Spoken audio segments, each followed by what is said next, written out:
We continue. Page 76. Act or be acted upon. Continuing with habit 1. Be proactive. The difference between people who exercise initiative and those who don't is literally the difference between night and day. I'm not talking about 25 to 50% difference in effectiveness. I'm talking about a 5,000 plus % difference, particularly if they are smart, aware, and sensitive to others. It takes initiative to create the P/PC balance of effectiveness in your life. It takes initiative to develop the 7 habits. As you study the other 6 habits, you will see that each depends on the development of your proactive muscles. Each puts the responsibility on you to act. If you wait to be acted upon, you will be acted upon. And growth and opportunity consequences attend either road. At one time, I worked with a guy.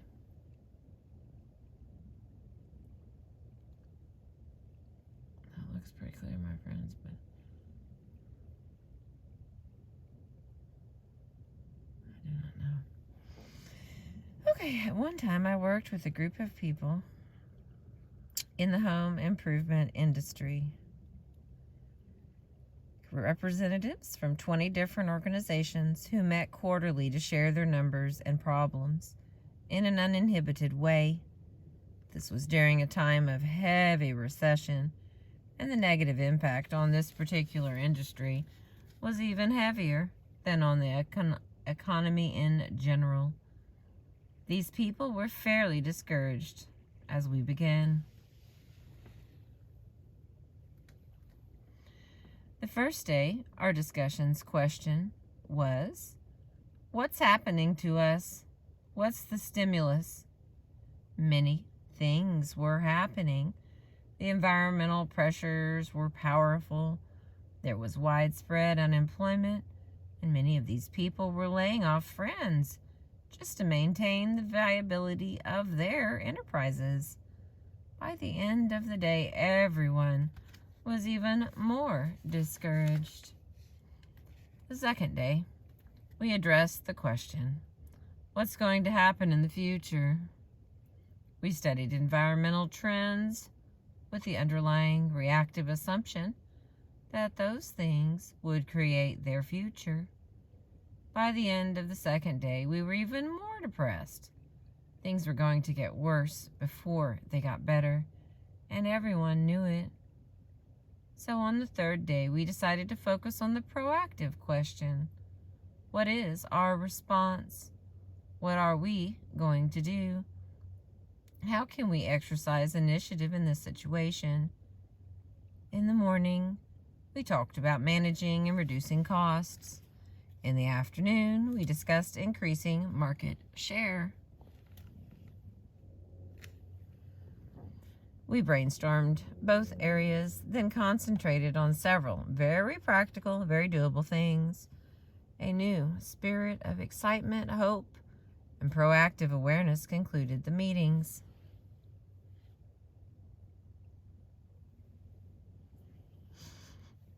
Okay, where was I?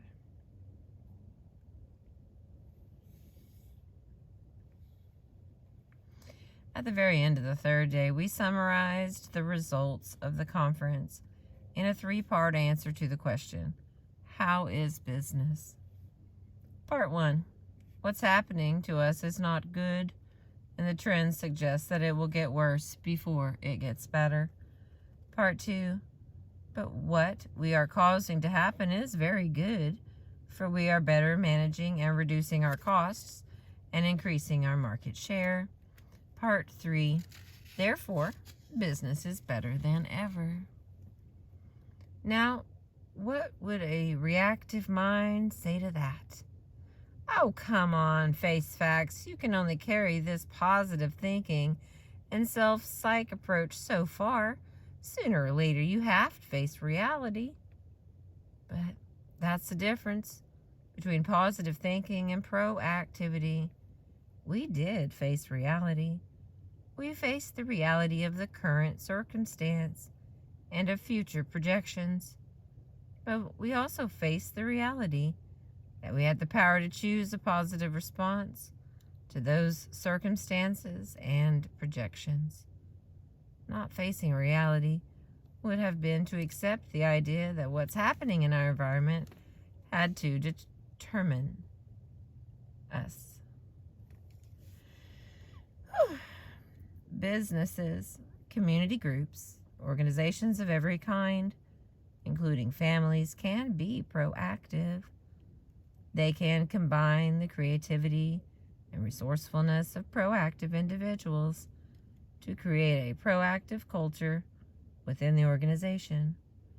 The organization does not have to be at the mercy of the environment.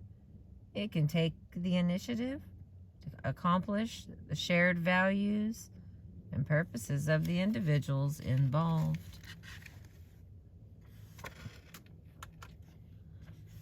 Beautiful. The next part is listening to our language.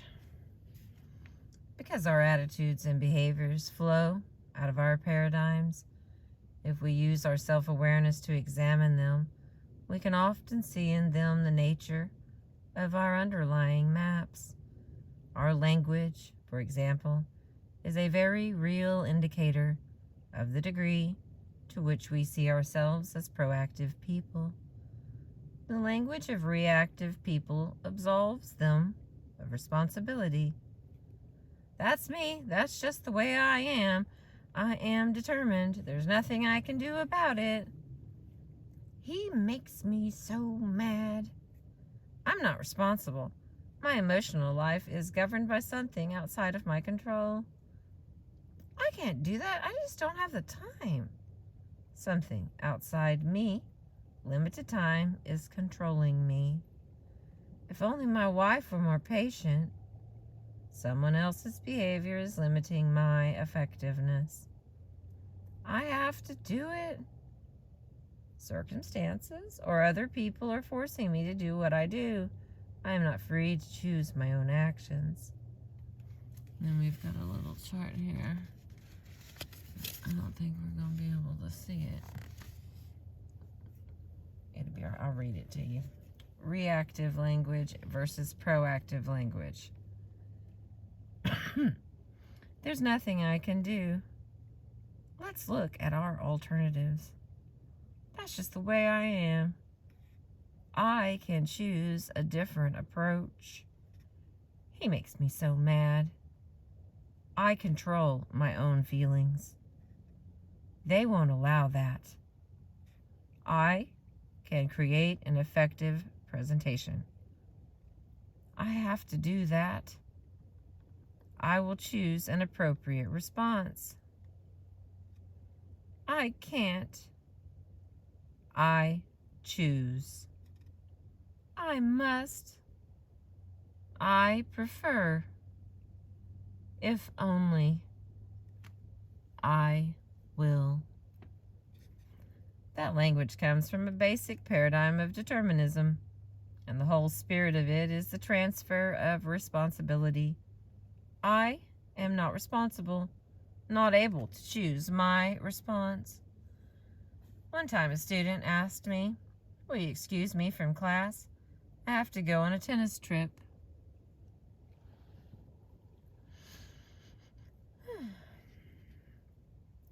You have to go or you choose to go, I asked. "I really have to go," he exclaimed. "What will happen if you don't?" "Why, they'll kick me off the team." "How would you like that consequence?" "I wouldn't." In other words, you choose to go because you want the consequence of staying on the team.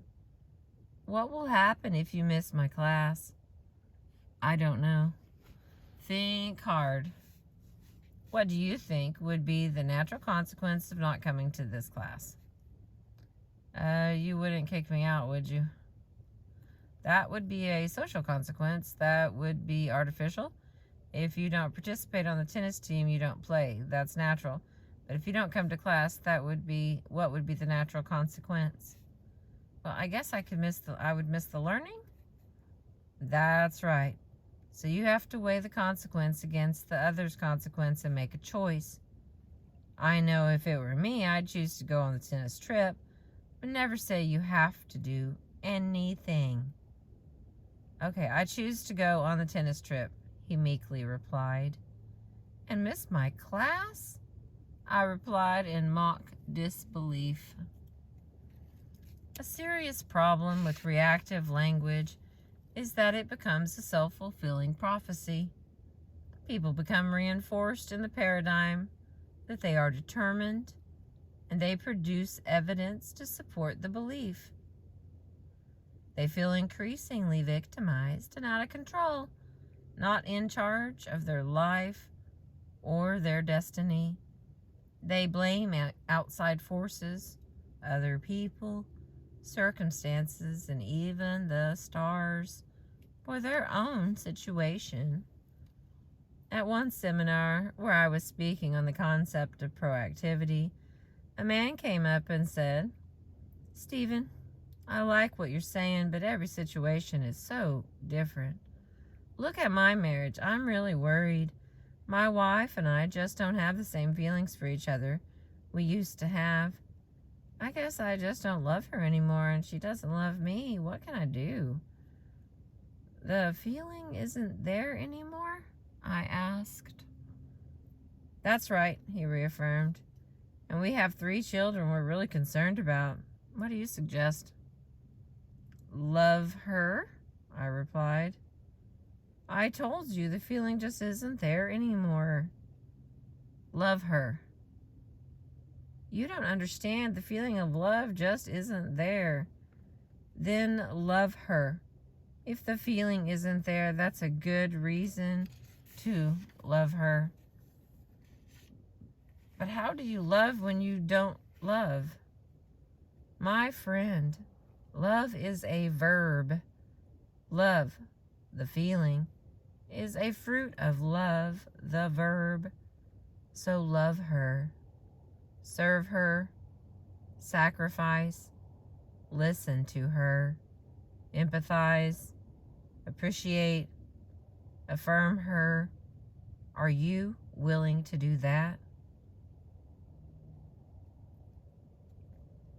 In the great literature of all progressive societies, love is a verb. Reactive people make it a feeling. They're driven by feelings. Hollywood has generally scripted us to believe that we are not responsible, that we are a product of our feelings. But the Hollywood script does not describe the reality. If our feelings control our actions, it is because we have abdicated our responsibility and empowered them to do so. Proactive people make love a verb. Love is something you do, the sacrifices you make, the giving of self, like a mother bringing a newborn into the world. If you want to study love, study those who sacrifice for others, even for people who offend or do not love in return. If you are a parent, look at the love you have for the children you sacrificed for.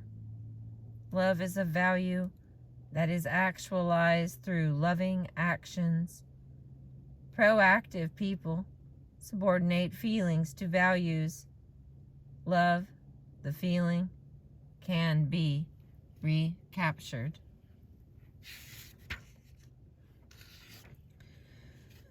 The next part is no concern. We've got a big circle here, and inside it is written circle of concern. Circle of concern, circle of influence. Another excellent way to become more self-aware regarding our own degree of proactivity is to look at where we focus our time and energy. We each have a wide range of concerns: our health, our children, problems at work, the national debt, nuclear war. We could separate those from things in which we have no particular mental or emotional involvement by creating a circle of concern.